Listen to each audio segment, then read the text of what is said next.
আসসালামু আলাইকুম সুপ্রিয় দর্শক শ্রোতা, যে যেখান থেকে দেখছেন আশা করি সবাই ভালো আছেন। বিএনপির ভারপ্রাপ্ত চেয়ারম্যান জনাব তারেক রহমান বিবিসির সাথে একটি সাক্ষাৎকার দিয়েছেন। সাক্ষাৎকারে তিনি অনেকগুলো বিষয় খোলাসা করেছেন, আবার অনেকগুলো বিষয়ে তিনি ধোঁয়াশা রেখেছেন। খোলাসা করেছেন বাংলাদেশে তিনি আসবেন, নির্বাচনে তিনি সরাসরি অংশগ্রহণ করবেন, এই বিষয়টিতে তিনি খোলাসা করেছেন। তারপর বিএনপির চেয়ারপারসন বেগম খালেদা জিয়া তিনি কি নির্বাচন করবেন কিনা সেই বিষয়টিতেও তিনি খোলাসা করেছেন। তিনি বলেছেন যে নির্বাচন যখন আসবে তখন তার শারীরিক অবস্থা, তার মানসিক অবস্থা সবকিছু মিলিয়ে হয়তো সিদ্ধান্ত নেবেন তিনি আসলে কি করবেন, কতটুকু কি করা যাবে।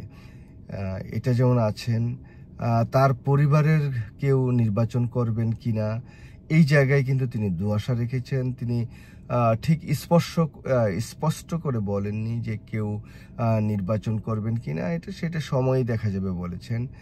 তারপর তিনি কবে দেশে আসছেন, তিনি তার সিকিউরিটি কনসার্ন কতটুকু আছে সেই বিষয়টি নিয়েও খুব সুস্পষ্ট কোনো কথা বলেননি। তবে এই জায়গায়ও ধোঁয়াশা আছে। আমি মনে করি বাংলাদেশের ভবিষ্যৎ প্রধানমন্ত্রী হিসেবে জনাব তারেক রহমান কি থাকবেন কিনা সেই জায়গায় বলেছেন দেশের জনগণ সেটা সিদ্ধান্ত নিবে, সেটা দল সিদ্ধান্ত নিবে। আমি মনে করি এই জায়গায় তার জনাব তারেক রহমান যথার্থ কথা বলেছেন।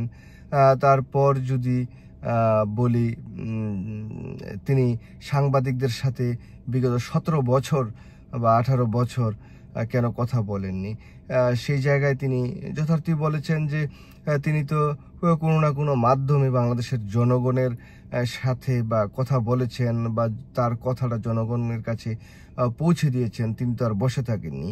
আবার এইটাও একদম নির্দ্বিধায় তিনি স্বীকার করেছেন যে বিগত আওয়ামী লীগ সরকার তার যেই কথা সেটা প্রকাশ করতে কিন্তু আইনি বা প্রজ্ঞাপন জারি করে নিষিদ্ধ করেছিলেন। তো সেই জায়গা থেকে সংবাদ মাধ্যমে যদি তিনি বক্তব্য দিতেন তাহলে হয়তো বা সেটা প্রকাশ হতো না, এরকম তিনি দাবি করেছেন। তবে জনাব তারেক রহমান কিন্তু শুধু বাংলাদেশের সংবাদ মাধ্যমেই নয়, কিন্তু আন্তর্জাতিক অনেক সংবাদ মাধ্যম আছে যে জায়গায় তিনি হয়তো বা কথা বলতে পারতেন।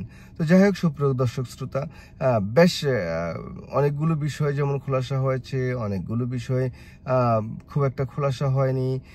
তারপরেও যেটা বলবো যে অন্ততপক্ষে জনাব তারেক রহমানের জড়তা ভেঙে ওই একই রুমে বসে নিজের যে সেই সেট আপে যে বক্তব্য দেওয়া, সেই প্রবণতা থেকে তিনি বের হয়ে এসে বাংলাদেশের বা বিশ্বের অত্যন্ত প্রভাবশালী এই সংবাদ মাধ্যম বিবিসি বাংলায় তিনি যে বক্তব্যটি দিয়েছেন এটা অন্ততপক্ষে ইতিবাচক, এবং সাধুবাদ জানাই জনাব তারেক রহমানকে। তিনি তার এই বক্তব্যের মধ্য দিয়ে অন্ততপক্ষে আগামী দিনের বাংলাদেশের যদি রাষ্ট্রপ্রধানও হনও তো সেই জায়গায় তার অনেক সংবাদ মাধ্যম বা অনেক সংবাদ মিডিয়াকে ফেস করতে হবে, তাদের সাথে কথা বলতে হবে, বিভিন্ন ইস্যু নিয়ে তাকে কথা বলতে হবে।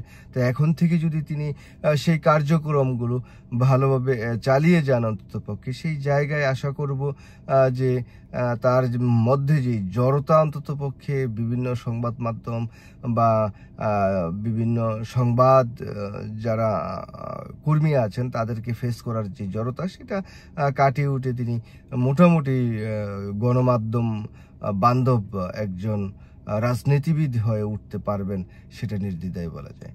তবে এটা বিবিসি বাংলায় প্রচারিত তার প্রথম পর্ব, আরও হয়তো বা কয়েকটি পর্ব তারা প্রকাশ করবেন আস্তে ধীরে। তো অন্যান্য পর্বগুলোতে হয়তো আরও অনেক বিষয় সামনে উঠে আসবে বা সেই বিষয়গুলো খোলাসা হবে, সেটা নির্দ্বিধায় বলা যায়। সবাই ভালো থাকবেন, আল্লাহ হাফেজ, আসসালামু আলাইকুম।